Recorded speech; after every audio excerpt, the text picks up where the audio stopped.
السلام علیکم مینوال امید لرم چې تاسو به ټول روغ جوړ به وئ. عزتمنو په دوچا باندې قاتلانه حمله شوې د عزتمنو هغه پکې یعنې وفات هم شو او جنازه یې مو شوله.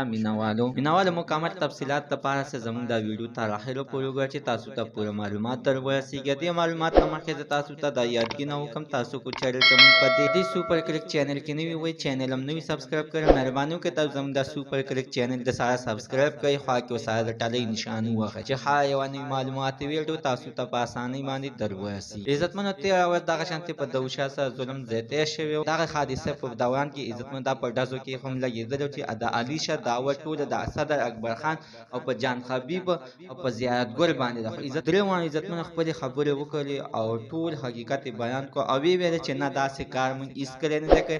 دا کار چې هر چا کړی دا د شرارت دپاره کړی. بیا دا چې هغه کسانو کړی چې یعنې موږ سره دوچا ورانوي او موږ سره چې یعنې دوچا په جنګ باندې شي. په مینوالو دوچا چې دی نو دا چې چا قتل کړی دی تر اوسه په د هغه قاتلانو لا پته لا نه لګي. خو د علي شه 007 دعوه ټوله په جان حبیب او صدر اکبر خان باندې ده او په زیارت ګل باندې. هغوی عزتمنو ټول حقیقت بیان کړو او ویل چې موږ هېڅ کړی د یو انسان نشو قتل کړو. د یو انسان قتل د ټول انسانیت قتل دی او دوی سره اخر زما دشمني څه ده. په مینوالو اوس په سوشل میډیا باندې همدغه هم ویل کېږي چې دا دوچا وفات شوی دی هغه د جنازه هم شوې ده او دلیل ته هم سپارل شوی دی چې په سحر باندې چې علي شه د دې ورغلي دي لاس یې متوچت کړی دی او دواګانو دپاره اپیل خو هم کړی دی. مینوالو دا خبره دروغ ده په دې کې څه رښتیا نشته دی. هغه لا عزتمنه بېهوشه پروت دی تر اوسه پورې هوش کې لا نه دی راغلی. په دواګانو کې یا ساته چې الله تعالی ولې زندګي ورکړي الله تعالی ولې روغ صحت ورکړي الله تعالی دې اوس په هوش کې راولي او د خپلو بچو دپاره دې الله تعالی ژوندی وساتي. نو زموږ د ساتندنو